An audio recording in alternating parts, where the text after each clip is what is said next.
अस्सलाम वालेकुम नाज़रीन, कैसे हैं आप लोग। उम्मीद है सब खैरियत से होंगे।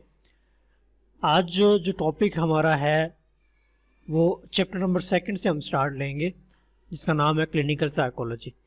इंट्रोडक्टरी लेक्चर के अंदर मैंने आपको बताया था कि जो फर्स्ट चैप्टर होता है वो बेसिकली तमाम बुक्स का इंट्रोडक्शन होता है, और उसमें मैंने आपको एक ओवरव्यू भी दिया था ताकि आप सब लोग एक बार जान लें कि आप जो नेक्स्ट जो बुक है इसके अंदर आप क्या चीज़ डिस्कस करने वाले हैं और क्या चीज़ सीखने वाले हैं।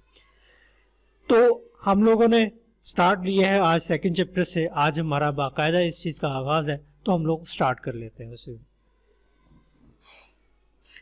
सबसे पहले क्लिनिकल साइकोलॉजी का सेकंड चैप्टर है, जिसके अंदर हम आज इस चीज़ के बारे में, इसका जो मेन टॉपिक है जो हम इसका देखेंगे, स्कोप क्या है और बेसिकली रोल्स क्या होते हैं क्लिनिकल साइकोलॉजिस्ट के अंदर। तो आज देखते हैं, सबसे पहले इंट्रोडक्शन देख लेते हैं इस चीज़ का। जो क्लिनिकल साइकोलॉजी होती है बेसिकली वो डील कर रही होती है आपके मेंटल इलनेस के बारे में, ठीक है। जितनी भी स्ट्रेस होती है या जितनी भी जहनी उलझनें होती हैं, सब कुछ इसका जायज़ा लेते हैं और इसके अंदर हम दरियाफ्त करते हैं कि उनका इलाज कैसे पॉसिबल हो सकता है। अगर मेन स्ट्रीम पे बात करें कि क्लिनिकल साइकोलॉजी जो होती है वो किस चीज़ से मुतल्लिक है, तो वो बेसिकली जहनी सेहत से मुतल्लिक है, आपकी मेंटल हेल्थ से रिलेट करती है ये चीज़।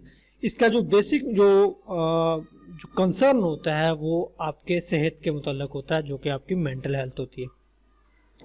जो क्लिनिकल साइकोलॉजी के अंदर जो खसूसी जो इसका रिलेशन होता है बेसिकली मसाइल में जो इतने भी गिरे हो, आप जितने भी इश्यूज़ को डिस्कस कर लें, जितने भी आपके इलनेस आती हैं आपके मेंटली, वो सारे के सारे हम क्लिनिकल साइकोलॉजिस्ट ही डील कर रहे होते हैं ताकि आप उस चीज़ को क्लियर कर सकें।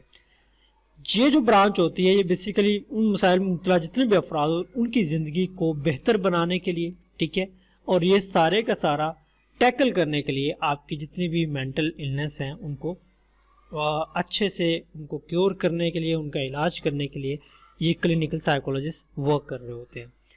फर्दर देख लेते हैं कि ये वो बेसिकली हम सबसे पहले देख रहे हैं, हमने बात की क्लिनिकल साइकोलॉजी के मतलब, तो हम पहले समझ लेते हैं क्लिनिकल का मतलब क्या है इसके अंदर। क्लिनिक का जो वर्ड होता है बेसिकली वो एक ग्रीक वर्ड है, ठीक है। ग्रीक वर्ड बेड जिसे कहते हैं हम लोग, बिस्तर बोलते हैं, ठीक है, उसका। अब ये with the passage of time इसका जो मीनिंग है वो चेंज होता गया। लेटर ऑन उसके बाद इसका नाम क्योर के साथ भी इसको किया गया। अब क्योर से मुराद ये है कि जितने भी, अब दोनों को अगर लफ्ज़ों को इकट्ठा मिलाया जाए तो कि जो बिस्तर पे पड़े हुए हैं जो हैं मरीज हैं उनका इलाज करना, उनकी निगहदाश्त करना। अब जिस तरह इन दोनों का मतलब हमने क्लियर किया, तो ये नियर टू हमें लगता है कि ये जिस तरह आम जो डॉक्टर्स होते हैं हमारे यहाँ, ठीक है, वो सारे के सारे इस चीज़ के अंदर वो आ जाते हैं, ठीक है। ये भी उन्हीं की तरह ही काम करते हैं। देख लेते हैं इनका मकसद क्या है, एम क्या होता है। दो तरह के इनके मकसद होते हैं। काम आम तो डेफिनेटली हर किसी का जितना भी शोबा होता है उसने एक जो फंक्शन होता है उस चीज़ को तो करना ही होता है, जबकि इससे ख़ास जो इसका मकसद होता है उसका मतलब ये होता है कि जितने भी आपकी मेंटल हेल्थ के मुतल्लिक जितने भी इश्यूज़ हैं, ठीक है, जितने भी आपके मसाइल हैं, उन सबको रीड करना, उसके लिए आपके जितना भी इलाज को दरियाफ्त करना और इसको आपको नॉर्मल ज़िंदगी के अंदर वापस भेजने का नाम ही क्लिनिकल साइकोलॉजिस्ट का काम होता है। फर्दर में इसके अंदर हम आज का जो मेन टॉपिक जो हम पढ़ने जा रहे हैं वो बेसिकली हमने देखना है रोल क्या होता है या स्कोप क्या होता है आपके क्लिनिकल साइकोलॉजिस्ट के अंदर। फॉर एग्जाम्पल जब भी आप क्लिनिकल साइकोलॉजिस्ट बन जाते हैं तो आपको किन किन शोबों के अंदर आप इस चीज़ का काम कर सकते हैं एज अ क्लिनिकल साइकोलॉजिस्ट के अंदर में।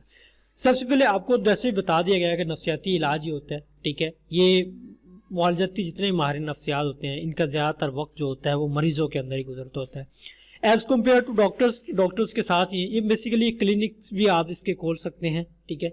इसको हम लोग आगे आपको बताएंगे कि ये कैसे पॉसिबल होता है, इसको कैसे आप क्लिनिकल साइकोलॉजिस्ट बन सकते हैं। जितने भी हमारे हैं ये क्लिनिक्स भी होते हैं, इसके अंदर ही बहुत सारे डिफरेंट तरीके इस्तेमाल किए जाते हैं इस चीज़ के अंदर में। उसके बाद असेसमेंट्स आ जाती हैं।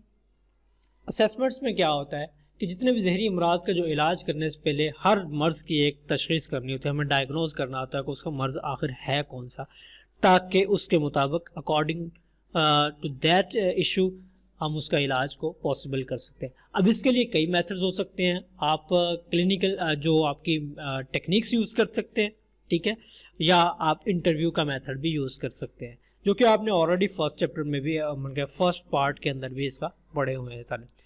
फर्दर देख लेते हैं आप एजुकेशन सेक्टर के अंदर आप बतौर एक टीचर भी अपनी सलाहियतों से अपने स्टूडेंट्स को सिखा सकते हैं,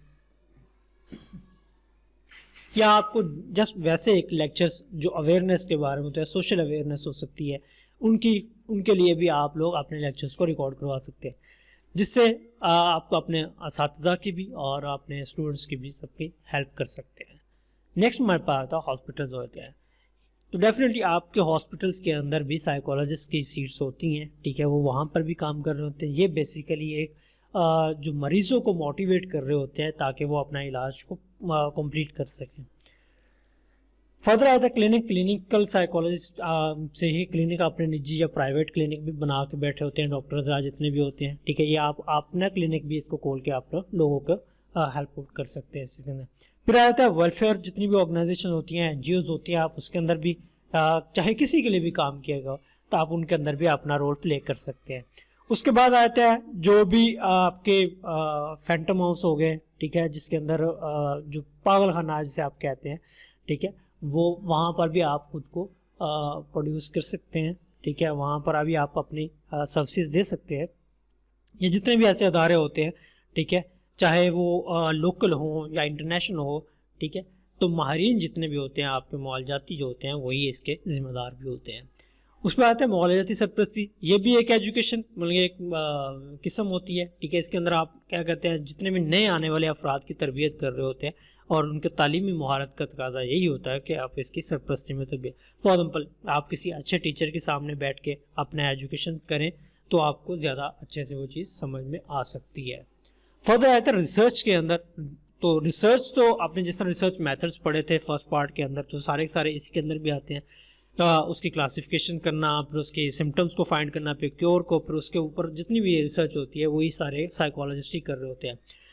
अब बहाली के जो रिहेबिलिटेशन सेंटर ऐसे सेंटर होते हैं जहाँ पर ऐसे मरीजों को रखा जाते हैं जो कि फिजिकली या मेंटली चैलेंज हो जाते हैं, ठीक है, इनके अंदर भी ये काम करते हैं। उसके बाद आते हैं आपके पास तरबियत देने वाले। आपने आजकल है जिस तरह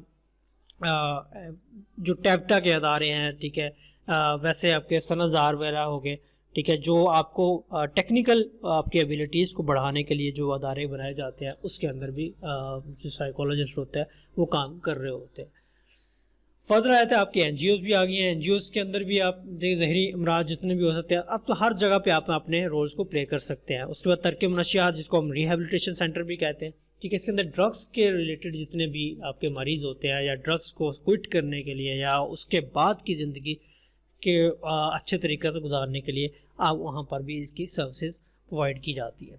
तो ये तो हमारा सिंपल छोटा सा एक टॉपिक था रोल ऑफ साइकोलॉजिस्ट के मुताबिक। इसके अंदर आपको बताया गया है कि आप एज अ क्लिनिकल साइकोलॉजिस्ट किन किन अदारों में, किन किन शोबों के अंदर और किन किन एरियाज़ के अंदर अपनी सर्विसेज को दे सकते हैं और अपने लिए अपना जो कैरियर चूज़ कर सकते हैं इसके अंदर। तो अपनी दुआओं में याद रखिएगा। अल्लाह हाफिज़।